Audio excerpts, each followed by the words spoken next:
ഞാൻ നിവിനെ മറ്റേ തട്ടത്തിൻ മറയത്തിനേക്കാളും എനിക്ക് ഇത്ര യങ് ആക്ടർ ഇത്ര ഒരു സീനിയർ റോളിലൂടെ എനിക്ക് ഭയങ്കര ഈവൻ ആലിയ ഭട്ടിൻ്റെ ആ കാര്യത്തിലൊക്കെ ഞാൻ അവരെ ഭയങ്കരമായിട്ട് അപ്രീഷിയേറ്റ് ചെയ്യുന്നുണ്ട്. അപ്പോൾ ഐ ഫെൽറ്റ് വെരി ഹാപ്പി. അപ്പോൾ പറഞ്ഞു ഇങ്ങനെ ചേച്ചി ഇങ്ങനെ ഒരു റോളുണ്ട് ചെയ്യാമോ എന്ന്. അപ്പം ഞാൻ കൊച്ചിയിലുണ്ടായിരുന്നു. ഞാൻ പറഞ്ഞു ഞാൻ അങ്ങോട്ട്. അപ്പം ഒരു കുട്ടിയുടെ അമ്മയെന്ന് പറഞ്ഞപ്പം ഞാൻ വളരെ വളരെ മെലിഞ്ഞ് ഇങ്ങനെ ഇരിക്കുന്നതുകൊണ്ട് എനിക്ക് തോന്നി ചിലപ്പോൾ ഞാൻ ആപ്റ്റ് ആയില്ലെങ്കിലോ. അല്ലാതെ എനിക്ക് വയസ്സ് ഒരു കുട്ടിയുടെ അമ്മയായിട്ട് അഭിനയിക്കാനുള്ള ബുദ്ധിമുട്ടായിരുന്നില്ല, അതല്ല. അപ്പം ഞാൻ പറഞ്ഞു ഞാൻ അങ്ങോട്ട് വരാം, ഷൈൻ എന്നെ ഒന്ന് കാണും, എന്നിട്ട് ഷൈൻ ഡിസൈഡ് ചെയ്യുമെന്ന് പറഞ്ഞു. അപ്പോൾ ഷൈൻ അവിടെ വന്ന്, ഞാൻ ഷൂട്ടിംഗ് നടക്കുകയാണ്, ഏതോ ഒരു കോടതിയുടെ എന്തൊക്കെയോ സീൻസ് നടക്കുകയാണ്.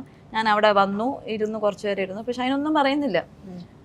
അപ്പോൾ ഞാൻ കുറേ നേരം കഴിഞ്ഞിട്ട് ഷൂട്ടിംഗ് നടക്കുന്നു, ഞാനവിടെ ഇങ്ങനെ ഇരിക്കുകയാണ്, ഒന്നും നടക്കുന്നില്ല. അപ്പം ഞാൻ എന്തിനാ പോയെന്ന് വെച്ചാൽ if Shine feels my body is not enough to do that role. Shine പറഞ്ഞു ചേച്ചി നമ്മൾ ചെയ്യല്ലേ.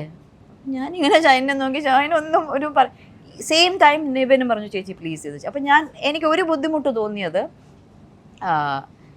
നമ്മളൊരു ഒരു ഹീറോയിൻ ഓറിയൻറ്റഡ് ആയിട്ട് ചെയ്യുമ്പം ഒരുപാട് സീൻസും പാട്ടും അതൊക്കെ ഉണ്ടാകും.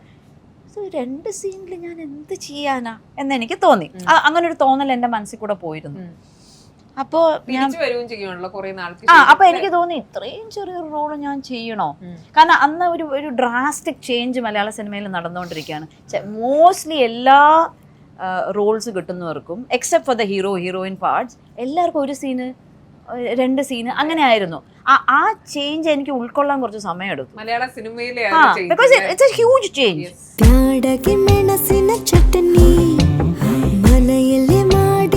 The flavor of India, packed with love. Firas Spices.